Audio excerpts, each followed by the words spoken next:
Danny Knapp says, what is the status of China's healthcare system? What progress are they making? So interesting to frame that question like that. A lot of times when people want to talk about China, it's usually what progress are they not making? And I let me begin answering this question with just understanding where China came from. So, as you all know, China came from a century of humiliation right before the Chinese Revolution of 1949. That century of humiliation meant just the most extreme in utter poverty that you can even fathom. It's hard to fathom how bad the situation was economically. And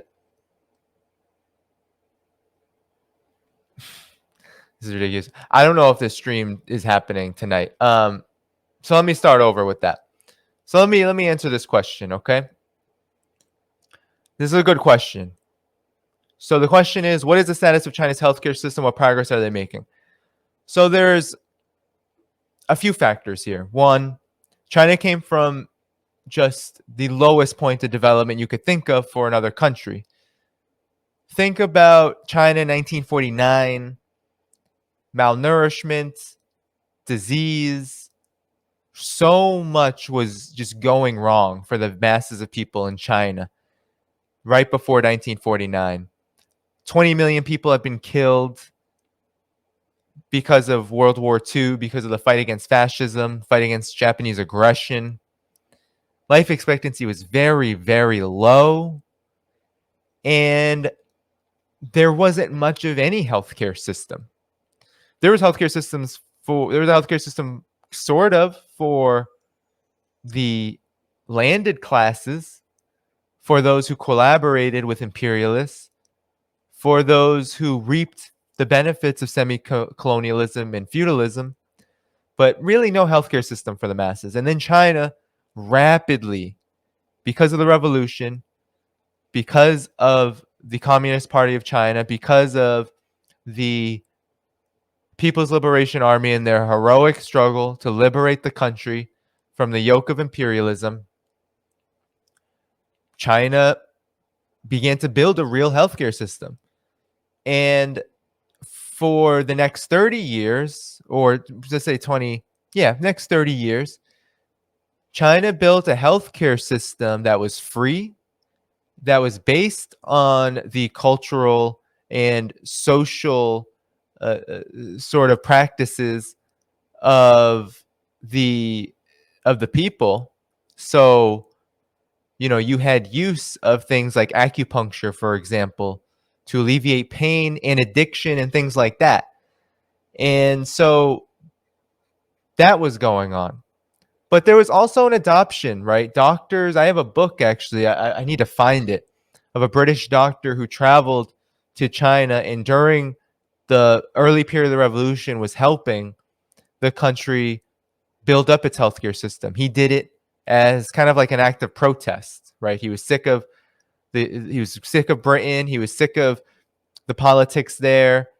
He didn't really want to practice medicine there, so he went to China and began to learn from China, as well as help treat these very preventable diseases that came from poverty.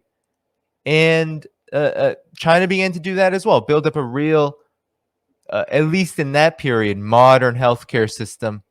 Although it was still very much lacking because China was under sanctions and China did not have the capacity to rapidly develop its industry. But even still, with the communes, with a communal healthcare system, a universal healthcare system, and one that was based on truly the health of the people, emphasis on what makes us well, China's life expectancy doubled in this period.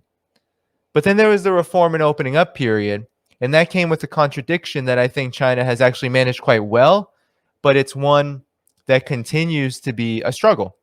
And that is, reform and opening up meant that China's healthcare system would come under, in order to learn from Western healthcare systems, in order to learn from the more modernized healthcare systems, China did open up and did privatize certain sections of its healthcare system. Not all, still a large public hospital system, a really robust insurance system, a public insurance system that covers almost 100% of the population.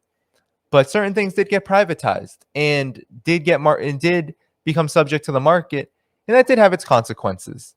So one of the consequences with that has been cost. So the basic insurance system covers most things, and the government provides a lot of subsidies to the healthcare system so that costs, insurance or no insurance, are still very low for medications, etc. Where the costs are high, and this is something that the government is trying to clamp down on and trying to address, is for more more modern treatments, and for new developments, new health issues that weren't necessarily known in the past, but are now kind of just second nature to us, right? So cancer, for example, certain forms of cancer, treatments for those, that can be very expensive. And so the government has been working on this, expanding its basic insurance system, its social security system, but it's still a work in progress. And it's something that people in China are very vocal about in terms of the high cost for these very serious chronic illnesses. And it's something that China didn't have to worry about in the past. And that's because people in China would die very young. But now the situation is different and the conditions are different. The problems are different, and reform and opening up now enters this phase of common prosperity. And part of common prosperity is also providing people with the care they need, even when it's extremely expensive. And that extremely expensive care, part of the reason why it's extremely expensive is because of the grip that the dollar and that Western finance has over modern medicine. And that means that China, which is still, despite its huge economy, still not the, it's not the, it just can't, you know, it has a lot of considerations. It can't just adopt all of these practices without pretty big costs on the government, and on things like purchasing equipment and then making that equipment, and then there's a lot of considerations. But China is trying to address this because it's going to be very important now that Chinese people are living a lot longer. And so I would say that's the biggest contradiction in the healthcare system right now. It's quite obvious that the insurance system is close to being universal again. That was also one of the things that happened after reform and opening up. There was a rollback of the universal healthcare system, and it became more of an insurance model. But now they're socializing that insurance model, as well as keeping the costs down for basically everything. It's just this costly treatment. This costly treatment that comes when you live longer. There's more chronic conditions. China's society is getting older, like the United States. There's more old populations now.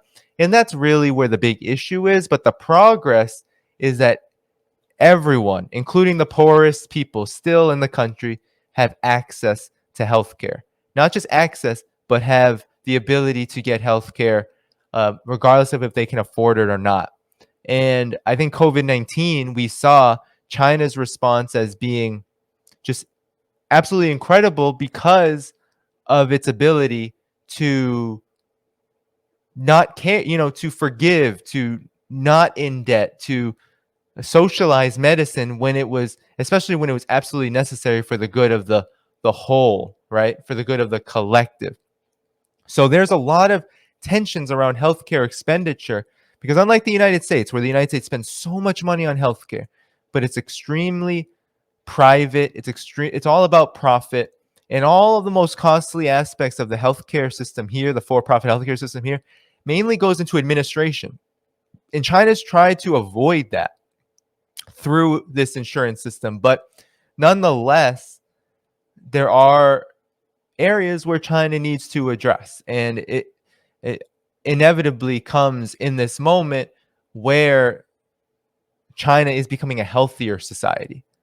But with modernization, with longer lives, and with the change of work, right? Work now in China is becoming much more technical, much more office based, much more service oriented. There's also the problems that come with that on health. And that's also something that China is trying to address, trying to really emphasize exercise, trying to create public resources for people so that they can maintain healthy lives, because China does not want to it, it does not want to play in this costly for-profit healthcare market led by the United States and of course these Western companies. To do so is very difficult, very costly, and reform and opening up has, in part, I think, taught China a lesson in that, but also has done a lot to modernize the healthcare system. So it's this attempt to walk a line, which is very hard to walk, which is attempting to both care for everyone while also not falling behind. Because unfortunately, what happens, right, in the countries which I think have the best healthcare systems, like Cuba, Venezuela, I think China's is very, very, very, very good. And China's doing a whole lot in addressing some of these major chronic illnesses, especially cancer, which have become so devastating to so many people. But it's a fine line to walk to modernize a healthcare system in this era, in this period, and attempt to treat everybody, and attempt to ensure that everyone has healthcare. Especially if you're not the United States is the richest country in the world because it plundered the entire world. China is not the richest country in the world yet, and still in many areas has major points of underdevelopment, right? It's a developing country still. And so the world market is not favorable, even without major sanctions in this area. And so China may be a big leader in pharmaceutical production and all of that, but it's one thing to produce, it's another thing to consume. And the costs of this world healthcare, quote unquote, market, they're just astronomical. And that's why it's hard for countries that have been besieged by imperialism, even China, to strike a balance, that can meet all of the criteria of modernization and common prosperity. So I would say the progress is immense, right? The life expectancy has now surpassed the United States. That happened in 2021. People are living longer. People are living better lives. And China now has its the government has their eyes set on the very problems that I'm talking about: quality, aging, chronic illness, expanding the insurance system. So it's really only upward from here, but it doesn't mean that there aren't challenges. So that was a very good question.